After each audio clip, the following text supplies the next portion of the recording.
بسم اللہ الرحمن الرحیم وَلَقَدْ نَصَرَكُمُ اللَّهُ بِبَدْرٍ وَأَنْتُمْ أَذِلَّةٌ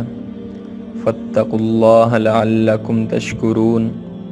اور بے شک اللہ نے بدر میں تمہاری مدد کی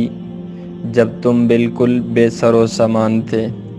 تو اللہ سے ڈرو تاکہ تم شکر گزار ہو۔ غزوہ بدر 17 رمضان المبارک 2 ہجری بمطابق 13 مارچ 624 عیسوی کو حضرت محمد صلی اللہ علیہ وسلم کی قیادت میں مسلمانوں اور ابو جہل کی قیادت میں مکہ کے قبیلہ قریش اور دیگر عربوں کے درمیان مدینہ منورہ کے جنوبی مغرب میں بدر نامی مقام پر ہوا، اور اسے غزوہ بدر کبریٰ بھی کہتے ہیں۔ غزوہ بدر کے پیش آنے کے چند اسباب میں سے پہلا سبب قریش کی اسلام دشمنی تھی، دوسرا سبب تجارتی شاہراہ کا مسلمانوں کی زد میں ہونا تھا، اور تیسرا سبب اشاعت دین میں رکاوٹ تھی۔ چوتھا سبب عمر بن الحضرمی کا قتل تھا۔ پانچواں سبب اسلامی ریاست کے خاتمے کا منصوبہ، اور چھٹا سبب ابو سفیان کا قافلہ تھا۔ غزوہ بدر میں حضور اکرم صلی اللہ علیہ وسلم کی دعا: اے اللہ، یہ قریش سامان غرور کے ساتھ آئے ہیں تاکہ تیرے رسول کو جھوٹا ثابت کریں۔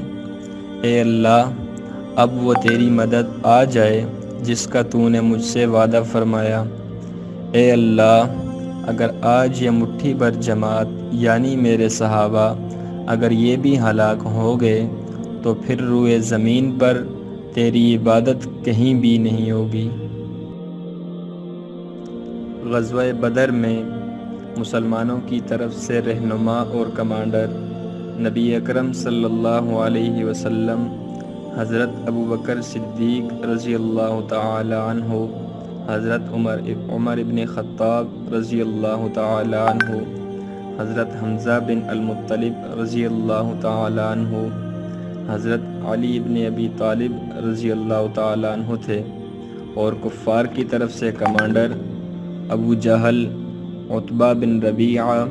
امیہ بن خلف اور ہند بن عتبہ تھے۔ غزوہ بدر میں مسلمانوں کے پاس 2 گھوڑے، 70 اونٹ، 313 پیادہ فوج اور گھڑ سوار فوج تھی، جبکہ کفار کے پاس 100 گھوڑے، 70 اونٹ، 950 پیادہ فوج اور گھڑ سوار فوج تھی۔ غزوہ بدر میں کفار کے 70 افراد قتل ہوئے اور 70 قیدی بنے، جبکہ مسلمانوں میں سے 14 صحابہ کرام رضوان اللہ تعالی علیہم اجمعین نے جام شہادت نوش کیا۔ ان 14 شہداء میں سے 6 صحابہ کرام رضوان اللہ تعالی علیہم اجمعین مہاجرین میں سے تھے، 2 صحابہ کرام رضوان اللہ تعالی علیہم اجمعین اوسی تھے، اور 6 صحابہ کرام رضوان اللہ تعالی علیہم اجمعین خزرجی تھے۔ اسماء مبارکہ شہدائے بدر: حارثہ بن سراقہ رضی اللہ تعالی عنہ، ذو الشمالین بن عبد عمر رضی اللہ تعالی عنہ، رافع بن المعلیٰ رضی اللہ تعالی عنہ، سعد بن خیثمہ رضی اللہ تعالی عنہ، صفوان بن بیضاء رضی اللہ تعالی عنہ، عاقل بن الکبیر المیسی الکنانی رضی اللہ تعالی عنہ، عبیدہ بن الحارث رضی اللہ تعالی عنہ، عمیر بن ابی وقاص رضی اللہ تعالی عنہ، عمیر بن الحمام رضی اللہ تعالی عنہ، عوف بن الحارث رضی اللہ تعالی عنہ، مبشر بن المنذر رضی اللہ تعالی عنہ، معوذ بن حارث رضی اللہ تعالی عنہ، مہجہ بن صالح رضی اللہ تعالی عنہ، یزید بن الحارث رضی اللہ تعالی عنہ۔ غزوہ بدر میں کفار کے 4 بڑے سردار مارے گئے تھے: عتبہ، شیبہ، ولید، ابو جہل۔ غزوہ بدر اسلام اور کفر کا پہلا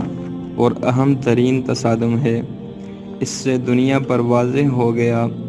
کہ نصرت الہی کی بدولت مومنین اپنے سے کئی گنا فوج کو شکست دے سکتے ہیں۔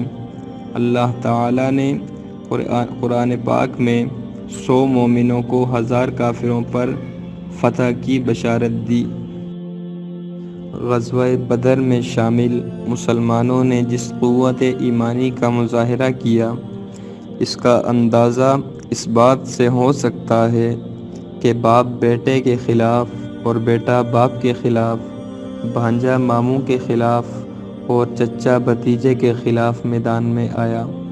مسلمانوں کے تقوی اور اطاعت رسول صلی اللہ علیہ وسلم کی وجہ سے ان کی برتری روز روشن کی طرح ثابت ہو گئی اور کفار کے حوصلے پست ہوئے، جبکہ مسلمانوں کا اللہ تعالیٰ پر یقین اور پختہ ہوا۔ سامان ہے، ہتھیار ہیں، اوزار ہیں، لیکن وہ 313 کا لشکر نہیں ملتا۔